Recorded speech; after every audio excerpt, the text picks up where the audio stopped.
पे बात करने के लिए बजट की किताबें सर पढ़नी ज़रूरी होती हैं, और बजट की किताब जब हम पढ़ते हैं तो उसमें से हमारी कोशिश ये होती है कि कुछ पॉजिटिव चीज़ें निकाल के इस ऐवान में हुकूमत वक्त की तारीफ़ भी करें।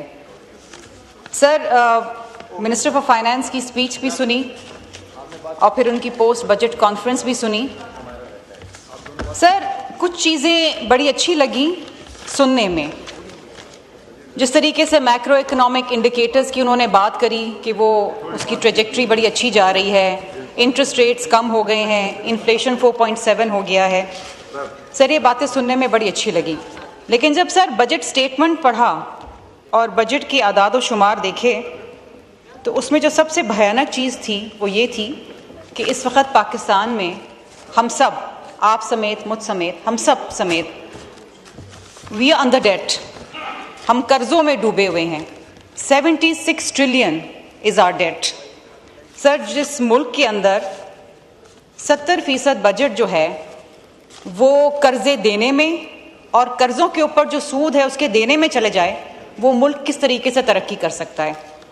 सर, बजट में बड़ी कोशिश की मैंने ये देखने की कि ये जो डेट है, ये जो कर्जा है, इसको किस तरीके से कम करने के लिए हुकूमत ने कोई स्ट्रक्चरल रिफॉर्म्स किए हैं या कोई पॉलिसी है या कोई रोड मैप है जो मुझे नज़र आए।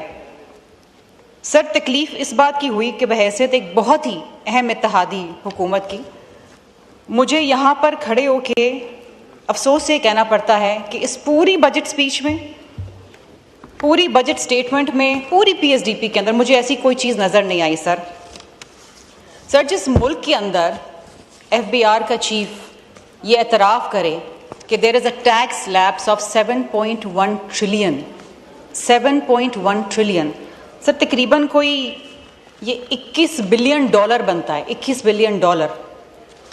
और अगर आज जब मैंने वज़ीर दिफा साहब की स्पीच सुनी और बड़ी खरी बातें करते हैं, सच्ची बात करते हैं, मुझे अच्छी लगी उनकी बात सुन के। उन्होंने कहा जी ये सेल्स टैक्स है अरबों रुपए का जो चोरी हो रहा है, ये इनकम टैक्स है जो चोरी हो रहे हैं, जो लोग दे नहीं रहे हैं। और उन्होंने भी इस बात का एतराफ़ किया कि जब तक हम चोरी रोकेंगे नहीं तो हम मुल्क में तरक्की करेंगे कैसे। सर, तो ये चोरी रोकेगा कौन? आपने, मैंने तो जाके नहीं रोकनी ये चोरी। सर, ये तो FBR ने रोकनी है ना। जो इदारा टैक्स कलेक्ट करने का मजाज है, अगर वो अपनी नाकामी दिखाए तो फिर हम किससे शिकायत करें। सर, यहाँ पर पिछले कई महीनों से मुझ समेत मेरी जमात के मुख्तलिफ नुमाइंदों ने यहाँ खड़े होकर बहुत आजिज़ाना तरीके से इल्तिजा करी हुकूमत वक्त से कि खुदारा जो तनख्वाहदार तबका है उसके ऊपर से बोझ हटा दें। सर, पिछले फाइनेंशियल ईयर में जो सैलरी क्लास है उसने 600 अरब रुपए का टैक्स दिया है, 600 बिलियन। सर, वही तबका जिसके ऊपर मजीद बोझ पे बोझ डाला जाता है, जो पिस चुका है, जो तकलीफ ज़दा है, जो खून के आंसू रो रहा है। और ये वादे किए गए इस ऐवान में, इस फ्लोर पे, from the most important ministers in the cabinet कि जी हम रिलीफ देंगे, और हम बड़े खुश हुए, हम सब यहाँ बड़े खुश हुए कि जी ये बजट आ रहा है, इसके अंदर तनख्वाहदार तबके को बड़ा रिलीफ मिलेगा। सर, कुछ नहीं मिला सिवाय लॉलीपॉप के, कुछ भी नहीं मिला। सर, ये जो इकोनॉमिक सर्वे है जिसको बड़े फैन फेयर के साथ बजट से एक दिन पहले लॉन्च किया गया, उसमें ये कहा जा रहा है और ये हुकूमत कह रही है, एतराफ़ कर रही है कि 10 लाख लोग पिछले साल उन्होंने मुल्क से बाहर नौकरियों के लिए अप्लाई किया और 7.5 लाख लोग जो हैं मुल्क छोड़ के चले गए नौकरी की तलाश में, रोज़गार की तलाश में। सर, ये मुल्क का ब्रेन ड्रेन है। इस मुल्क के अंदर जहाँ पर प्रोफेशनल्स की तनख्वाह 10 लाख रुपए महीना, 6 लाख रुपए महीना से शुरू होती है, सर उनको किसी किस्म का कोई रिलीफ नहीं दिया गया। लेकिन यहाँ पर इस बात का अयादा किया कि जी हमारी नीयत ठीक है, हम चाहते हैं करना, लेकिन हम कर नहीं पाते क्योंकि हमारे पास फिस्कल ऑटोनॉमी नहीं है। सर, फिस्कल ऑटोनॉमी कैसे आएगी? क्योंकि आप 111 ऐसे इदारे हैं, और मैं उनका नाम नहीं लेना चाहती क्योंकि वो बड़े बड़े लोगों के इदारे हैं और ये जानते हैं मैं किसकी बात कर रही हूँ, उनको टैक्स रिलीफ दिया गया है। सर, बड़े बड़े इदारे हैं, मेरा बड़ा दिल चाह रहा है कि मैं यहाँ खड़े होकर उनका नाम ले लूँ, लेकिन मुझे पता है कि अगर मैंने नाम ले लिया तो मैं खुद भी परेशानी में आ जाऊंगी। लेकिन मसला ये है कि अगर आप उनको टैक्स रिलीफ दे सकते हैं तो तनख्वाहदार तबके को टैक्स रिलीफ क्यों नहीं दे सकते सर? सर इसी तरीके से इनकी इकोनॉमिक सर्वे ये बात कर रही है कि पिछले माली साल के अंदर 5,800 अरब रुपए 5.8 ट्रिलियन टैक्स कंसेशंस में दी गई, सब्सिडीज के अंदर दी गई और लूप होल्स के अंदर जाया हो गए पैसे। सर ये जो डिस्कोस जो हमारा खून चूस रहे हैं, जो सर्कुलर डेट आ गया 2.4 ट्रिलियन दोबारा, जो ये डिस्कोस की नाकामी है, जो डिस्कोस की करप्शन है और बहुत सारे ऐसी चीजें, ये जो एसओईज हैं स्टेट ओन्ड एंटरप्राइजेस 800 बिलियन वहां चले गए। सर ये सारी चीजें मिला के अगर हुकूमत रैशनलाइज कर लेती, सिर्फ इस साल में बैठ के सिर्फ ये काम कर लेते, ये 5,800 अरब रुपए को स्ट्रीमलाइन कर लेते, जहां जहां गलत टैक्स कंसेशन दिए जा रहे हैं, जहां जहां पर सब्सिडीज दी जा रही हैं जो बड़े बड़े लोगों को जा रही हैं, अगर वो खत्म कर देते सर तो इतना सारा फिस्कल स्पेस आ जाता कि आप तनख्वाहदार तबके को बहुत बड़ा रिलीफ दे सकते थे, इस मुल्क के किसान को रिलीफ दे सकते थे, लार्ज स्केल मैन्युफैक्चरिंग को रिलीफ दे सकते थे। सर ये जो दो इदारे हैं, agriculture it contributes 24% to the GDP, sir आपने देखा है उसका हाल क्या हुआ है? कॉटन, मेज, व्हीट सब बर्बाद है, किसान बर्बाद है।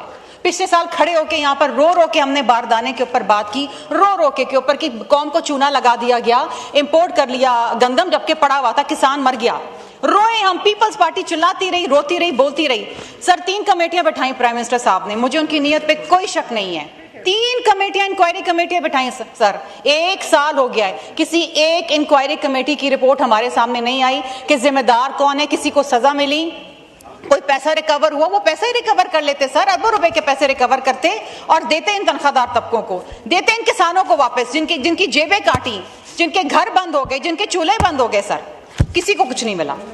Sir large scale manufacturing it employees your formal labour, ये 2 तबके होते हैं सर, एग्रीकल्चर एंड LSM, जो आपकी एम्प्लॉयमेंट जनरेट करता है। It is showing a downward trend.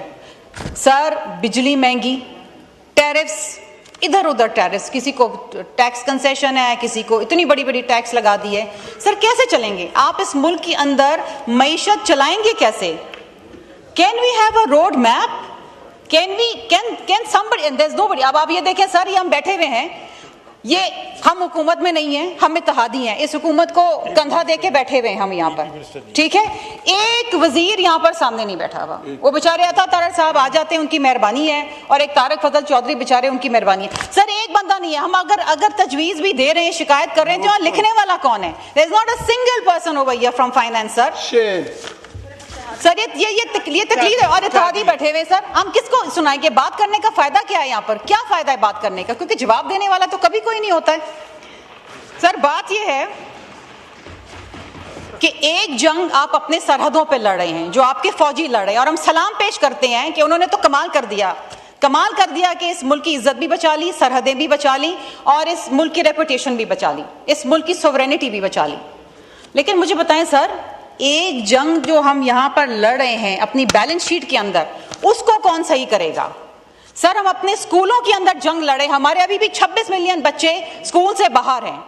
Sir हमारे बच्चों के पास नशोनुमा नहीं है, 40% children are stunted, they are malnourished. Sir education, health, इतने 2 अहम सब्जेक्ट्स, इतने 2 अहम चीज। मुझे बताएं sir, Pakistan makes headlines in all the wrong directions. Diabetes, इस मुल्क में दुनिया भर में सबसे ज्यादा डायबिटीज के पेशेंट्स हैं। पोलियो हम कंट्रोल नहीं कर सके। हेपेटाइटिस सी, 10 मिलियन लोग इस वक्त हेपेटाइटिस में मुब्तला है पाकिस्तान के अंदर, कोई पूछने वाला नहीं है, कोई जवाब देने वाला नहीं है। ये सारी इम्यूनाइजेशन, ये सारी चीजें फेडरल गवर्नमेंट को करनी है सर, ये प्रोविंशियल सब्जेक्ट नहीं है। This is all got to do with the federal government. Sir अफसोस की बात यह है कि इस मुल्क में आप कहते हैं कि जी हम मईशत, नहीं सर मैं वाइंड अप नहीं करने वाली आज, मैं आपको बता, जब तक मैं बात कंप्लीट नहीं करूंगी सर मैं वाइंड अप नहीं करूंगी। सर मैं आपको एक बात बताऊं, नहीं आप एलोकेटेड 10 मिनट हैं सर प्लीज, एक तो मुश्किल से हमें मौका मिलता है बात करने का। बोलिए वाइंड अप करें। सर नहीं मैं नहीं वाइंड अप करूंगी सर, मैं एहतजाज करूंगी आज। सर मेरी बात सुने, बात यह है इस मुल्क के अंदर जब आप कहते हैं ना कि मईशत, FDI फॉरेन डायरेक्ट इन्वेस्टमेंट करें, SIFC बना, बहुत शानदार इदारा, सिविल लीडरशिप, मिलिट्री लीडरशिप बैठी, ठीक है। कहा गया कि $60 बिलियन 5 साल के अंदर आएंगे। 2022-23 के अंदर पता है क्या आया सर? $1.28 बिलियन। और पिछले साल क्या आया? $2.78 बिलियन। क्यों नहीं आ रहा इस मुल्क के अंदर फॉरेन डायरेक्ट इन्वेस्टमेंट? क्यों नहीं यहाँ पर कोई इन्वेस्टमेंट करने के लिए तैयार? क्योंकि your policies of at fault. आप लोगों को सजाएं देते हैं पैसा लगाने की इस मुल्क के अंदर, आप लोगों को इंसेंटिव नहीं देते हैं, आप पकड़ते हैं। और ये जो नई पुलिस स्टेट बनाने की तैयारी है कि आप नैब को छोड़ के अब आप वो इख्तियार FBI को दे रहे हैं कि पकड़ लो जाके जिसको दिल चाहे पकड़ लो। आपने जी आपके एसेट्स कंसील पकड़ लो जाके। सर ये क्या पुलिस स्टेट बनने वाला है? आप समझते हैं यहाँ कोई पैसा लगाएगा? ये सारे लोग जो यहाँ पर आधी फैक्ट्रीज बंद हो गई हैं, जो बाकी 2-4 रह गई हैं, वो बंद करके बांग्लादेश चली जाएंगी। सर कोई नहीं यहाँ पर हाथ लगाएगा। And sir the worst thing कि ये वो हाउस है जो आइन बनाता है, जो आपको आइन देता है। वी आर पार्लियामेंटेरियंस, हम तहफ़्फ़ुज़ करते हैं सर इस आइन का। ये आइन आपको कहता है आर्टिकल 10 के अंदर, and I want to quote this: no person will be arrested or detained in custody without being informed as soon as may be of the grounds of such arrest, nor shall be denied the right to consult and be defended by a legal practitioner of his choice। Sir ये आइन कह रहा है आपका, और आप FBI को इख्तियार दे रहे हैं कि जाओ बगैर किसी नोटिस के, बगैर किसी तंबीह के आप जाएं, पकड़ लें घरों से लोगों को। आपने तो कंपनियों को पकड़ लेना है, पकड़ना भी है, पैसे भी वसूल करने हैं, रिश्वत भी लेनी है आपने। सर इस मुल्क के अंदर कोई पूछने वाला है सर? कोई कुछ करने वाला है? सर एक तरफ पाकिस्तान कमिट करता है क्लीन एनर्जी के लिए, we commit to clean energy कि हम 2023 तक 60% of our energy mix we will move towards clean energy. दूसरी तरफ नेट मीटरिंग के ऊपर यू टर्न लेते हैं। 27 रुपए में पहले खरीदा जाता था, वो 10 रुपए में ले गया है। उसके बाद सर सोने पे सुहागा इस बजट के अंदर माशाल्लाह सोलर पैनल्स के ऊपर 18% आपने टैक्स लगा दिया। लोगों को आप सजा दे रहे हैं। वो सस्ती बिजली क्यों लें बेचारे? उनको महंगी बिजली दिलाओ ग्रिड से, क्योंकि बिजली आप बेच नहीं पा रहे, फैक्ट्रियां बंद हो रही हैं। आप घर के चूल्हे भी बंद कर दें सर, ये गरीब आदमी कहां से देगा सर? सर मैं एक बड़ी अहम चीज के बारे में बात करना चाहूंगी। नहीं आप सर जब बात नहीं करने देते मुझे बड़ी तकलीफ होती है सर। और सर मैं कराची सिंध, सर हम यहाँ बैठे हुए हैं सिंध के लोग, और हमारी जिम्मेदारी है कि हम अपने सिंध का मुकदमा लड़ें। सर यहाँ पर खड़े होके none other than the honourable deputy prime minister साहब ने एश्योरेंस दी कि जी हम हैदराबाद सखर मोटरवे को PSDP के अंदर डालेंगे और उसको पैसा भी देंगे। सर प्राइम मिनिस्टर साहब का इतना खूबसूरत लेटर है मेरे पास, मेरा दिल खुश हुआ उसको पढ़ के। उन्होंने कहा कि जी this is my priority. Budget में कितने पैसे रखें? 15 अरब। 26 साल लगेंगे। 400 अरब रुपए का प्रोजेक्ट अगर 15 करोड़ रुपए हर साल रखे तो 26 साल में कंप्लीट होगा। सर मैं तो यहाँ नहीं होंगी, पता नहीं कौन होंगे, मेरा बच्चा शायद यहाँ पर होगा। सर ये मजाक किया जा रहा है हमारे साथ। Do you know how much Sir, do you know how much Sindh contributes to the GDP? Do you know how much Karachi pays? पिछले साल भी सबसे ज्यादा टैक्स कलेक्शन कराची के लोगों से हुई है सर, सबसे ज्यादा टैक्स कलेक्शन। सिंध आपका पोर्ट सिटी है, जहां पर कराची है इट्स योर पोर्ट सिटी, आपको उसे बनाना चाहिए। सर आप हमें प्रोजेक्ट नहीं दे रहे, पता नहीं कौन कौन से प्रोजेक्ट्स के अंदर आप लगा रहे। This is a missing link M6, why don't you give money for that? Sir K4 पानी का प्रोजेक्ट 63% कंप्लीट हो गया। डू यू नो हमारे साथ क्या मजाक किया गया है इस PSDP के अंदर? कितने पैसे रखे गए? 3.2 बिलियन खैरात दी है कराची वालों को। वाई? हमने क्या कसूर किया है? पैसे भी आप कराची से लें, आप कराची के ऊपर ज्यादती भी करें। सर ये तरीकेकार नहीं है। खुदा के लिए अपनी सिमत दुरुस्त करें, खुदा के लिए लोगों को वो तहफ़्फ़ुज़ दें यहाँ पर कि लोग कारोबार करें। शुक्रिया। अगर शुक्रिया। बस अब वाइंड अप करें, ज्यादा होगा। मैं सिर्फ ये सवाल करना चाहती हूँ सर आखिर में, आप यहाँ पर जवाब तो सर मुझे मिलेगा नहीं, किसी भी चीज का जवाब नहीं मिलेगा sir. Last but not the least, climate change के ऊपर सर एक महाज हम लड़ रहे हैं। क्लाइमेट चेंज के ऊपर बहुत फंडिंग आई है गवर्नमेंट को, बहुत फंडिंग आई है बाहर से, ADP से भी आई है, बाहर से भी आई है, क्लाइमेट फंड से भी आई है। खुदारा उसको सोच समझ के खर्च करें, सोच समझ के खर्च करें। क्लाइमेट चेंज से सबसे ज़्यादा मुतासर ख़वातीन और बच्चे होते हैं। बर्बाद हो गया ये मुल्क सर क्लाइमेट चेंज की वजह से। इसको सोच समझ के खर्च करें। और ये चंद चीज़ें सर, आपको पता है हाइब्रिड गाड़ियों के ऊपर 8.5% सेल्स टैक्स था, उसको बढ़ा के 18% कर दिया। एक मुतवसत तबके का आदमी जो गठजोड़ करके कोई गाड़ी ले लेता था, आज वो डायरेक्ट 10 लाख 12 लाख रुपए ज्यादा हो गई। सर, लोगों को आप तंग करना चाहते हैं, आप चाहते हैं लोग मुल्क छोड़ के चले जाएं, फिर यही होगा ब्रेन ड्रेन। फिर यहाँ बैठ के रोया ना करें कि इस मुल्क से ब्रेन ड्रेन हो रहा है, इस मुल्क में टैक्स की चोरी हो रही है। तो फिर करेंगे लोग चोरी सर, जब आप बंदूक लेके उनके घरों में घुसेंगे, उनको अरेस्ट करेंगे, तो फिर कारोबारी आदमी तो कारोबार छोड़ देगा। और अगर कारोबार नहीं हुआ तो नौकरियां नहीं होंगी। 2.6% सर आपका ग्रोथ रेट है, शर्म की बात है। Do you know what it means? It means गुर्बत बढ़ गई है। 44% आपकी गुर्बत है। 10 करोड़ 50 लाख लोग इस वक्त गुर्बत की सतह के नीचे हैं।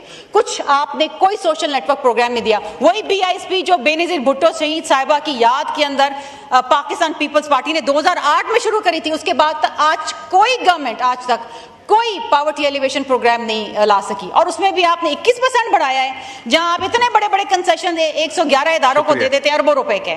शुक्रिया, शुक्रिया, थैंक यू।